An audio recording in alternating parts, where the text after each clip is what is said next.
বাংলাদেশ খিলাফত মজলিসের মহাসচিব আল্লামা মামুনুল হক বলেছেন, ৫ই আগস্টের গণঅভ্যুত্থান ও বিপ্লবকে নস্যাৎ করার জন্য ষড়যন্ত্র চলছে।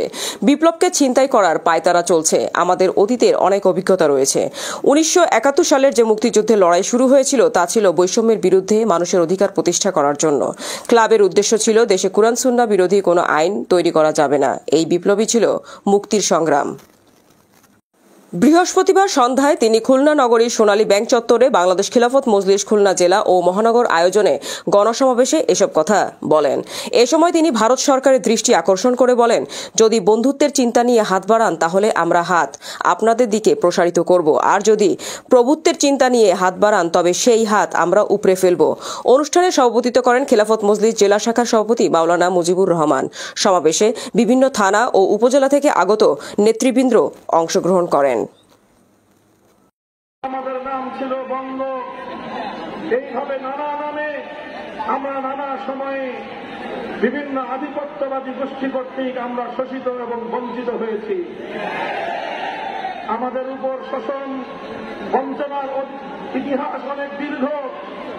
একদিকে যেমন আমাদের উপর জুলুম চালানো হয়েছে, শোষণ চালানো হয়েছে, বঞ্চিত করা হয়েছে আমাদেরকে আমাদের ন্যায্য এবং প্রাপ্য অধিকার থেকে। অপরদিকে এই জাতির মানুষ, এই জনগোষ্ঠীর মানুষ চিরসংগ্রামী মানুষ।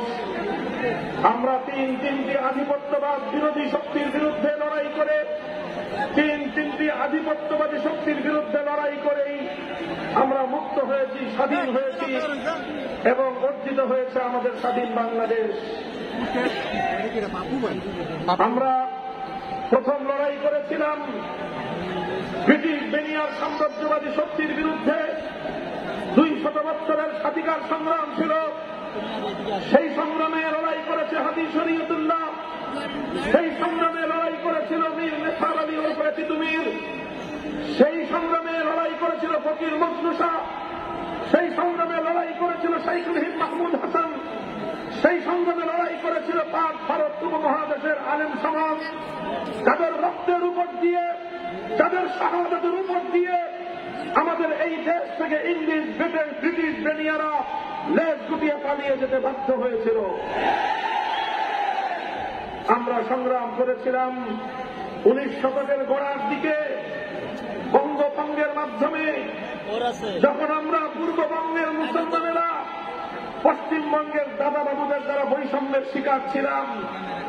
নবাব স্যার সলিমুল্লাহ সহ শেরেবাংলায় ফজলুল হকেরা এদেশের মুসলমানদের উন্নয়নের জন্য তারা বঙ্গভঙ্গ আন্দোলন করে পশ্চিম পাকিস্তানের বৈষম্য থেকে, পশ্চিমবঙ্গের বৈষম্য থেকে পূর্ববঙ্গের মুসলমানদের মুক্তির জন্য লড়াই করেছিলেন, সংগ্রাম করেছিলেন।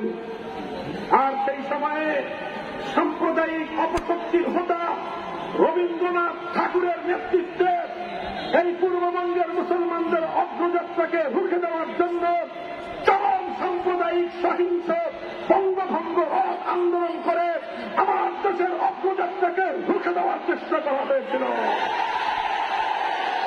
আমরা যেভাবে ব্রিটিশ বেনিয়াদের বিরুদ্ধে লড়াই করেছিলাম, আমরা কলকাতার দাদাবাবুদের বিরুদ্ধে লড়াই করে